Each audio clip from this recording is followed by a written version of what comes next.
What's up, world? This is Sophisticated Investing Life, and today we're going to discuss the basics of options, put and call ratios explained. Now, as you all know, I have made the transition over to do more options trading, just in general. If you want to learn more about that, you can check that out in the card above. But it did come to my attention from others that I just jumped straight into talking about options without really explaining what they are. Right? What exactly are options? How are they related to stocks? And why did I make the transition? And why do I believe in selling options versus buying options? So we're going to touch on all of that in this video. So, bare bones basics, right? Starting from the beginning, 101. Options are contracts that give the buyer the right, but not the obligation, to perform a certain action at a certain price by a certain date. So let's walk by each of those three things, right? And remember, options are connected to stocks, right? They're connected to stocks. So the price of an option is connected to the stock price. So you have two types of actions you can do with stocks. You have calls, you have puts. Now with calls, the person who buys the option has the right, remember, not the obligation, has the right to buy a stock at a certain price. They have a right to buy at a certain price. Now, person who buys a put option instead, they have the right to sell a stock at a certain price. So calls, you're buying the stock. Puts, you're selling a stock. And that certain price is also known as the strike price.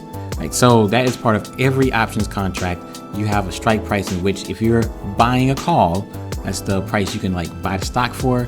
And if you're buying a put, that's the price you can sell a stock for. And you have to act by a certain date, and that's the expiration date. That's the date in which the contract ends, it expires. You also have another thing to keep in mind, which is also known as the options multiplier. Right? So the reason why you need a margin account to use options is because one option contract usually controls 100 shares of stock.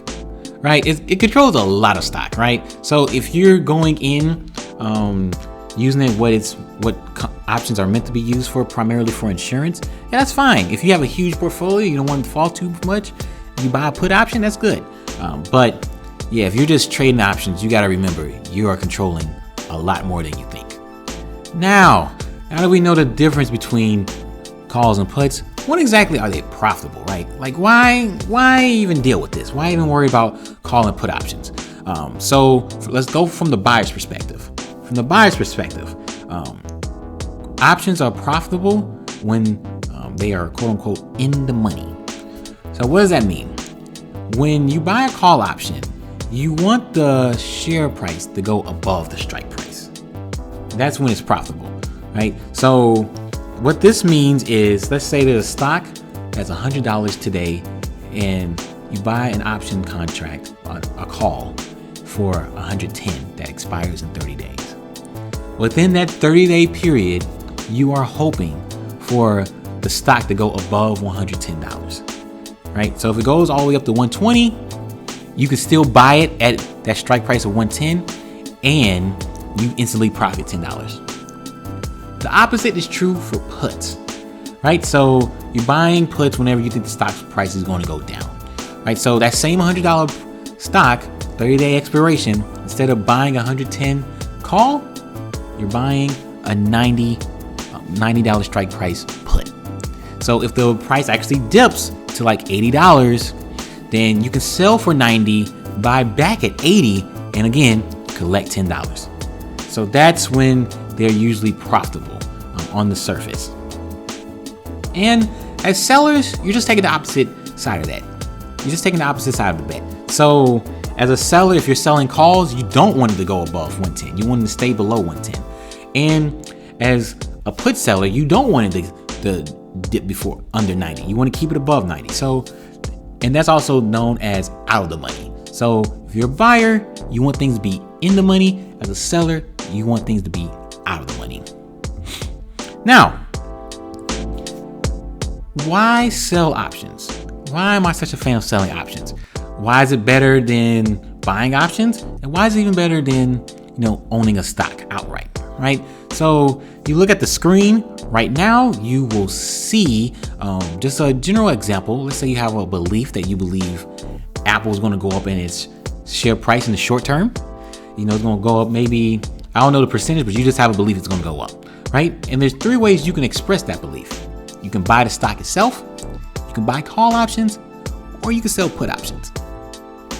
And as you can see, I believe the highest probability of profit in the short term is actually selling put options. So let's discuss this one by one. If you buy the stock, if the stock goes up, great. If the stock stays kind of where it's at over the next 3 days, didn't really make any money.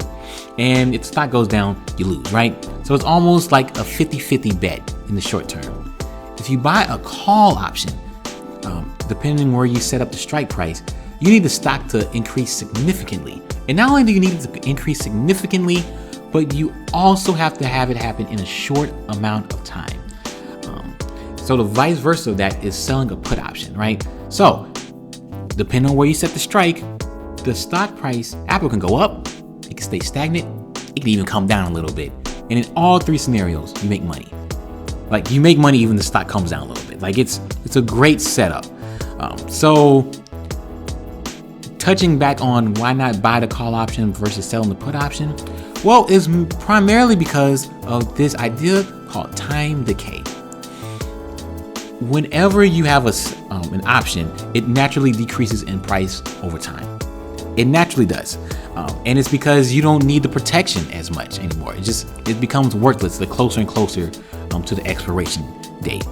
So because of that, if you sell an option, let's say you sell an option, you collect $100 for 30 days until expiration, the stock price is going to naturally start to decrease unless Apple stock prices spikes 10% in the next couple of days. Otherwise, you're probably going to win.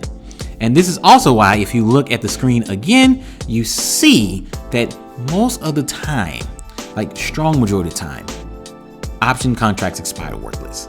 So what does that mean for you as a seller? You sell and you never have to pay back. You never have to close that position. And you just keep the money you originally collected. That's why I'm a fan of selling options. That's why I like to take it to the next level and almost push stocks aside just outright and just keep going on this options journey. I'm going to be touching on this more and more, introducing more concepts and ideas. If you are generally interested in options, are there any concepts you like me to cover?